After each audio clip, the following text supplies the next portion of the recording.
ఖమ్మం జిల్లాలోని వరద బాధిత ప్రాంతాల్లో పర్యటిస్తున్నారు కేంద్ర మంత్రి కిషన్ రెడ్డి. ఖమ్మం టౌన్లోని 16వ డివిజన్లో దంసలాపురంలో పరిస్థితిని పరిశీలించారు. రాష్ట్ర మంత్రి పొంగులేటి, బీజేపీ ఎంపీలు, అధికారులు కేంద్ర మంత్రి టూర్లో ఉన్నారు. వరదలకు ధ్వంసమైన పలు ఇండ్లలోకి వెళ్లి చూశారు. బాధితులతో మాట్లాడి వరద వివరాలను తెలుసుకున్నారు. భారీ వర్షాలు, వరదలతో తీవ్రంగా నష్టపోయామని చెప్పారు స్థానికులు. ఇండ్లు, వాకిళ్లు అన్నీ పోయాయని కన్నీరు పెట్టుకున్నారు. తర్వాత అక్కడే వరద బాధితులకు నిత్యావసరాలు పంపిణీ చేశారు మంత్రులు.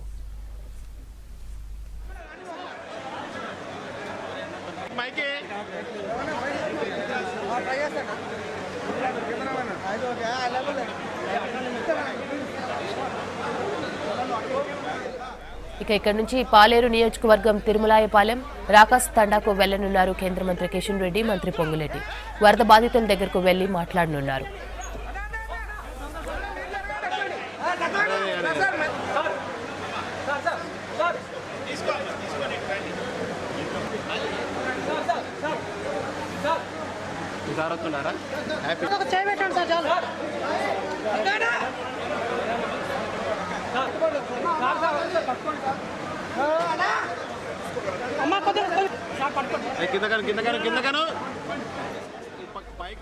ఖమ్మం జిల్లాలోని వరద బాధిత ప్రాంతాల్లో పర్యటిస్తున్నారు కేంద్ర మంత్రి కిషన్ రెడ్డి. ఖమ్మం టౌన్లోని 16వ డివిజన్లో దంసలాపురంలో పరిస్థితిని పరిశీలించారు.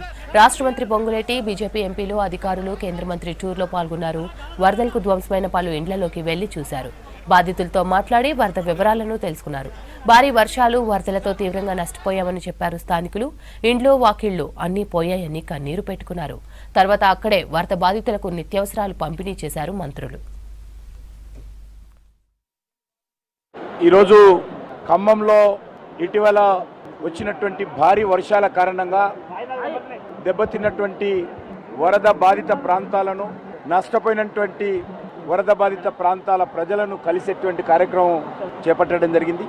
ఇంతకు ముందే కేంద్ర వ్యవసాయ శాఖ మంత్రి శివరాజ్ సింగ్ చౌహాన్ గారు, హోంశాఖ సహాయ మంత్రి బండి సంజయ్ గారు, ఈటెల రాజేందర్ గారు, మా యొక్క శాసనసభ్యులు, పార్లమెంట్ సభ్యులు పర్యటించడం జరిగింది. నిన్న అమిత్ షా గారితో మాట్లాడిన తర్వాత మరి ఇంకా వరదలు వచ్చే ప్రమాదం ఉందని అనేక రకాలుగా వార్తలు వస్తున్న నేపథ్యంలో మరొకసారి రావాలనే దృక్పథంతో ఈరోజు రావడం జరిగింది. ఈరోజు పార్టీ తరఫున అనేక ప్రాంతాల్లో ఈ బస్సు కోసం ఇక్కడ పెట్టాము. అనేక ప్రాంతాల్లో కూడా భారతీయ జనతా పార్టీ రాష్ట్ర శాఖ తరఫున వరద బాధితులకు తాత్కాలికంగా గ్రాసరీస్ ఇచ్చేటువంటి, నిత్యావసర వస్తువులు ఇచ్చేటువంటి ప్రయత్నం చేస్తూ ఉన్నాము. ఇప్పటికైనా వరద బాధిత ప్రాంతాల ప్రజలు చాలా ఇబ్బందుల్లో ఉన్నారు, చాలా కష్టాల్లో ఉన్నారు. వాళ్ళను పూర్తి స్థాయిలో అందరం ఆదుకోవాలి. సామాజిక సంస్థలు కానీ, ప్రభుత్వాలు కానీ ఆదుకోవాల్సినటువంటి బాధ్యత మన అందరిపైన ఉన్నది. ఉన్నేరు వాగు పొంగడము, అదేవిధంగా ఇతర ప్రాంతాల్లో కూడా అత్యధికమైనటువంటి భారీ వర్షాల కారణంగా ప్రజలు ఇల్లు కోల్పోయారు, ఇంట్లో ఉన్నటువంటి వస్తువులు కోల్పోయారు, కట్టు బట్టలతో ఉన్నారు. వాళ్ళని అందరం కలిసి ఆదుకోవాల్సినటువంటి బాధ్యత ఉన్నది. స్టేట్ డిజాస్టర్కి సంబంధించినటువంటి ఎస్డిఎఫ్ నిధులు రాష్ట్ర ప్రభుత్వం దగ్గర ఉన్నాయి. అవసరమైన నిధులు కేంద్రం కూడా సమకూరుస్తుంది. కాబట్టి ముందుగా మా రాష్ట్ర ప్రభుత్వం తరఫున వెంటనే ఈ యొక్క బాధితులను ఆదుకోవాల్సినటువంటి అవసరం ఉంది.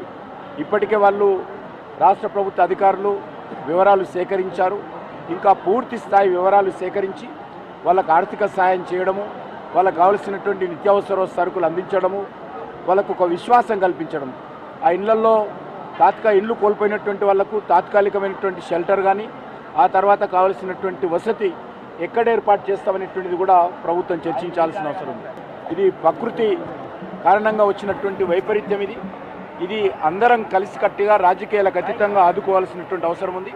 ఈరోజు కూడా వస్తున్నటువంటి వార్తల ప్రకారము మరి సైక్లోన్ ఎఫెక్ట్ కూడా వచ్చేటువంటి 2-3 రోజుల్లో ఉంటుందని వార్తలు వస్తున్నటువంటి నేపథ్యంలో మరింతగా ప్రభుత్వము చర్యలు తీసుకోవాలి. అదేవిధంగా అన్ని సామాజిక సంస్థలను కూడా కోరుతా ఉన్నాను. అన్ని సామాజిక సంస్థలు కూడా ముందుకొచ్చి ఆదుకోవాల్సినటువంటి బాధ్యత ఉన్నది. చాలా ఇబ్బందుల్లో ఉన్నారు. పిల్లలను చేతులు పెట్టుకొని సర్వస్వం కోల్పోయి పసిపిల్లలను మరి ఒడిలో పెట్టుకొని తిరుగుతున్నటువంటి పరిస్థితి, భుజానేసుకొని తిరుగుతున్నటువంటి పరిస్థితి, చాలా దయనీయమైనటువంటి పరిస్థితి మనకు కనిపిస్తున్నది.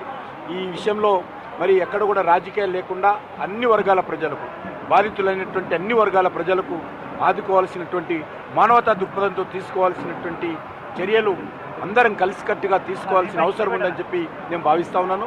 మరి ఆ లోపల రాష్ట్ర ప్రభుత్వం దగ్గర ఉన్నటువంటి నిధులతో డిజాస్టర్ ఎస్డిఎఫ్ ఫండ్స్ ఏవైతున్నాయో ఆ ఫండ్స్ ద్వారా తాత్కాలికంగా వాళ్ళకి అన్ని రకాల సౌకర్యాలు కల్పించాల్సిందిగా నేను ఈ సందర్భంగా మరి ఈరోజు రెవెన్యూ శాఖ మంత్రి శ్రీనివాస్ రెడ్డి గారు కూడా మాతో పాటు ఉన్నారు.